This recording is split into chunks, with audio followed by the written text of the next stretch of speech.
Welcome to my channel. তোমরা কেমন আছো? আবার চলে এলাম তোমাদের কাছে একটা নতুন ভিডিও নিয়ে। তো আজকে হলো সরস্বতী পুজো, তো সবাইকে জানাই সরস্বতী পুজোর অনেক অনেক শুভেচ্ছা, অভিনন্দন।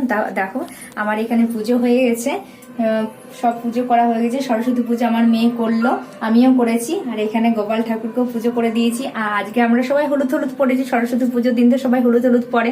তো আমরা যখন সবাই হলুদ হলুদ পরেছি, ভাবলাম গোপাল ঠাকুরকেও কেন বাদ যায়, গোপাল ঠাকুরকেও হলুদ হলুদ পরিয়ে দিয়েছি। তো দেখো এইখানে গোপাল ঠাকুরের জামাটাও হলুদ আছে, আর এই যে আসনটা, এটা আমার বর মেলা গেছিল, জয়দেবের মেলা, তখন এনেছিল ওই আসনটা হলুদ।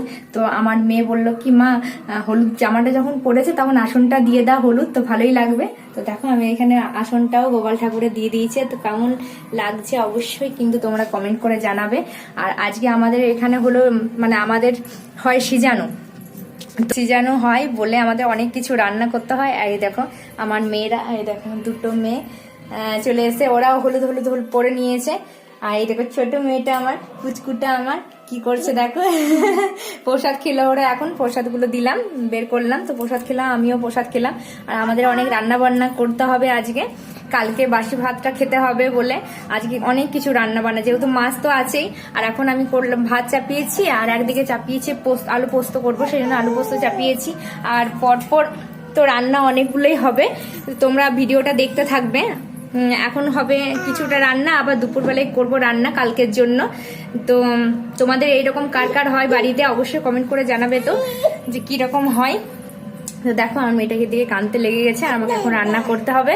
তো তোমরা পুরো ভিডিওটা কিন্তু দেখতে থাকো আজকের। আবার দেখা হচ্ছে।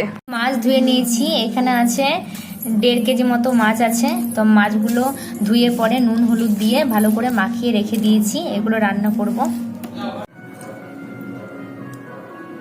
উনুনে রান্না চাপিয়ে দিয়েছি। আমার তো আগে পোস্ত আর মাছের তেলটা ভাজা হয়ে গেছিল, আর মাছের ঝোলও হয়ে গেছিলো, ওগুলো দিনের বেলায় খাওয়ানোর জন্য। আর একটু টমেটো চাটনি করেছিলাম, ওটা দিনের বেলায় খেয়ে নিয়েছি, মানে দুপুর বেলায় খেয়েছি।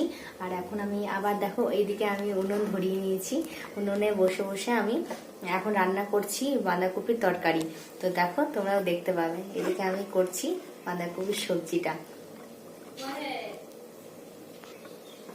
এই দেখো আমি করতে লেগেছি,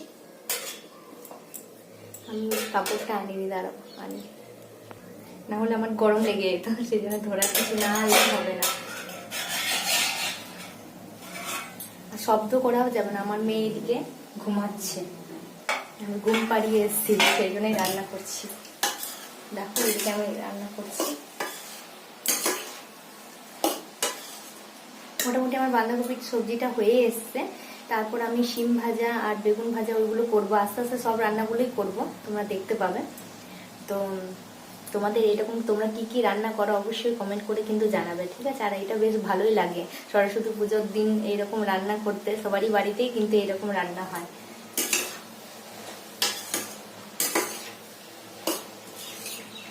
আর উনুনে কিন্তু রান্না করতে বেশ ভালোই লাগে বসে বসে। আর কিন্তু আমি আবার বসে থাকতে বেশিক্ষণ পারি না, আমার দাঁড়িয়ে দাঁড়িয়ে অভ্যাস হয়ে গেছে রান্না করা, সেই জন্যই বসলে আমার কিন্তু কোমরটা ধরে যায়, কোমরে ব্যথা হয়ে যায়, সেই জন্য আমি বসে বসে রান্না করতে পারি না। তো গ্যাসের উপর দাঁড়িয়ে দাঁড়িয়ে করি, তো করছি এখন বসে বসে, দাঁড়াচ্ছি উঠছি, বসে বসে রান্নাটা করছি, বেশ ভালোই লাগছে, অনেকগুলো রান্না বলে।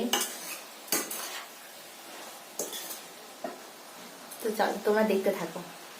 এখানে আছে বাঁধাকপির তরকারি, দেখো হয়ে গেছে। আর এইখানে আছে বেগুন ভাজা, এখানে আছে শিম ভাজা, এখানে আছে টমেটোর চাটনি, আর এইখানে আছে এই জন্য মাছ তুলে রেখেছি ভাজা, আর এইখানে আছে মাছের টক দিয়ে দিলাম। আমার সব রান্না কমপ্লিট হয়ে গেছে, এবার আমি ভিডিওটা শেষ করতে হবে। তো সবাইকে জানাই যে সিজানোর অনেক অনেক, সরস্বতী পুজোর অনেক অনেক শুভেচ্ছা ও অভিনন্দন। আবার দেখা হবে তোমাদের সাথে একটা নেক্সট ভিডিও নিয়ে। তো আমার ভিডিও যদি তোমাদের ভালো লেগে থাকে তো প্লিজ লাইক, শেয়ার আর সাবস্ক্রাইব করতে কিন্তু একদম ভুলবে না। আর কিন্তু অবশ্যই তোমরা কমেন্ট করে জানাবে যে আমার ভিডিও কেমন লাগছে। টাটা।